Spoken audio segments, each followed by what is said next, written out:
दोस्तों, आज भी हम ऐसे समाज में जी रहे हैं जो आज भी पुरुष प्रधान है। आज भी जब लड़की का जन्म होता है तो अधिकतर घरों में मायूसी छा जाती है। और मित्रों, यह और कुछ नहीं बल्कि हम मनुष्यों की अज्ञानता है। लड़की को बोझ समझते हैं, परंतु आपको जानकर हैरानी होगी कि लड़की का जन्म हर किसी के घर में नहीं होता, बल्कि उसी के घर होता है जो भाग्यशाली होते हैं और अपने पुण्य कर्म अर्जित किए होते हैं। और आज हम आपको यही बताने जा रहे हैं कि भगवान कैसे घरों को लड़की का जन्म देने के लिए चुनते हैं और वह कौन से पुण्य कर्म है जिसकी वजह से कोई भी इंसान बेटी का माँ या बाप बनता है। नमस्कार दोस्तों, तो कमेंट में जय श्री कृष्णा जरूर लिखें। तो चलिए शुरू करते हैं आज की प्रस्तुति। दोस्तों, भगवान श्री कृष्ण से अर्जुन पूछते हैं कि माधव, किन कर्मों के कारण किसी के घर पुत्री धन की प्राप्ति होती है, अर्थात कैसे घरों में बेटियों का जन्म होता है। तब श्री कृष्ण अर्जुन से कहते हैं, हे पार्थ, अगर किसी के घर बैठे ही भाग्य अच्छे होते हैं तो बिटिया सौभाग्य से, और जो भी स्त्री या पुरुष अपने पूर्व जन्म में पुण्य कार्य अर्जित किए होते हैं उन्हें ही एक बेटी के माता पिता होने का सौभाग्य प्राप्त होता है। बेटियों को जन्म के लिए उन्हीं घरों को चुना जाता है जो बेटियों का भार सहन कर सके, क्योंकि तीनों लोगों में स्त्री अर्थात बेटियां ही ऐसी होती है जिसका भार हर कोई सहन नहीं कर सकता।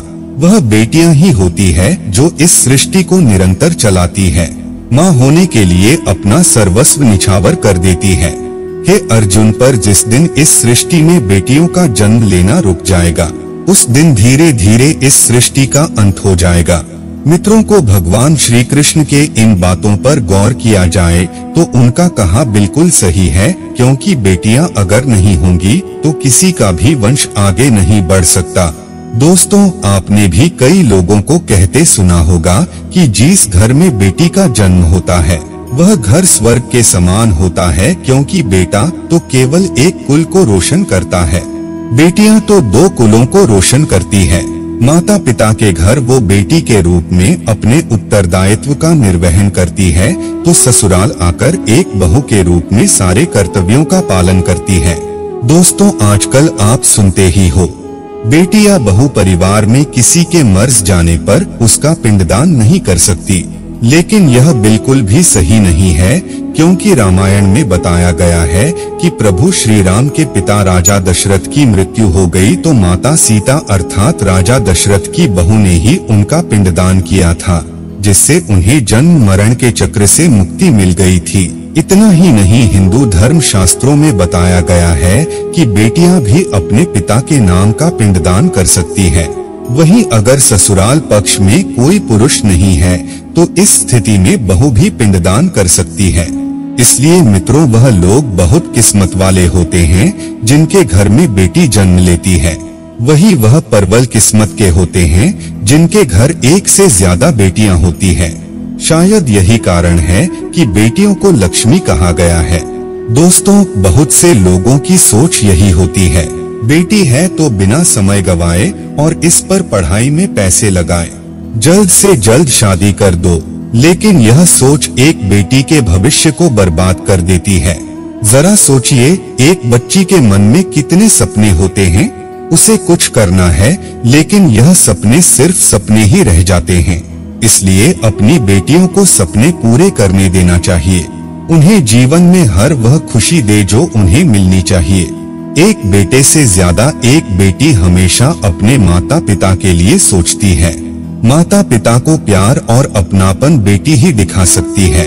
बेटी के जन्म को एक जश्न की तरह मनाना चाहिए। माता पिता को बेटी को हमेशा एहसास दिलाना चाहिए कितनी खास ये बेटी है। मित्रों, बेटी कभी भी बाप पर बोझ नहीं होती, वह सिर्फ अपनी और अपने परिवार की किस्मत बनाने के लिए जन्म लेती है।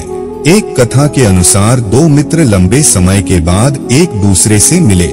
एक दोस्त ने दूसरे से उसका हाल पूछा तो जवाब में उसने कहा कि मेरे हाल तो एकदम बढ़िया हैं, और हो भी क्यों ना मेरे दो बेटे जो है। तभी वह अपने दोस्त से पूछता कि तेरे घर में कितने बच्चे हैं। दोस्त खुशी के साथ बताता है कि मेरे घर में दो बेटियां हैं। उसका दोस्त भगवान का शुक्रिया अदा करता हुआ कहता है कि मैं धन्य हूँ, मेरे घर बेटियां नहीं। यह सुनकर पिता की आंखों में आंसू आ गए। तभी उसकी बेटी पिता के मित्र से कहती है कि अंकल, भगवान हमेशा भाग्यवान को ही बेटी देते हैं, कभी गरीब को बेटी के रूप में माता लक्ष्मी नहीं देते। भगवान उसी को पुत्री का सुख देते हैं जिसके अंदर पालने की सामर्थ्यता होती है, जो गरीब होकर भी अपनी बेटी को पाल सकता है। एक बार स्वामी विवेकानंद वैष्णो देवी की सीढ़ियां चल रहे थे। बगल से किसान अपनी बेटी को कंधे पर बिठाई चढ़ाई चढ़ रहा था। तभी स्वामी विवेकानंद ने कहा कि बाबा, आपकी बेटी का बोझा आपको लग रहा होगा, इसको मैं उठा लेता हूँ और माता वैष्णो के दरबार तक ले चलता हूँ। सबके सामने स्वामी विवेकानंद से कहा कि बेटी कभी भी बाप के कंधे पर बोझ नहीं होती।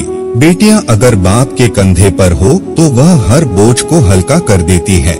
मित्रों, बेटियां कभी भी धन की भूख ही नहीं होती, जो सिर्फ मांग और सम्मान की भूखी होती है।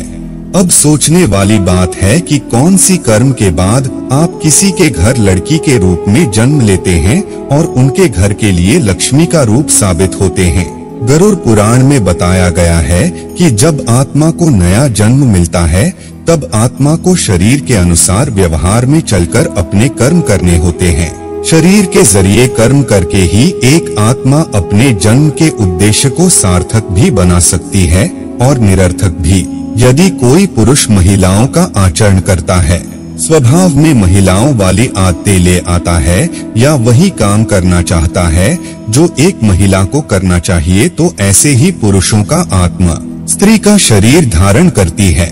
वही गरुड़ पुराण में बताया गया है, यदि कोई व्यक्ति मृत्यु के अंतिम क्षण में किसी स्त्री को याद करते हुए प्राण त्यागता है तो वह अगले जन्म स्त्री के रूप में जन्म लेता है। वही अगर वह अंतिम क्षण में परमेश्वर का नाम लेता है तो वह मुक्ति के मार्ग पर अग्रसर हो जाता है। अगर यह वीडियो आपको पसंद आई हो तो लाइक और शेयर जरूर कीजिएगा। अगर आपने हमारे चैनल को सब्सक्राइब नहीं किया है तो जरूर करिए।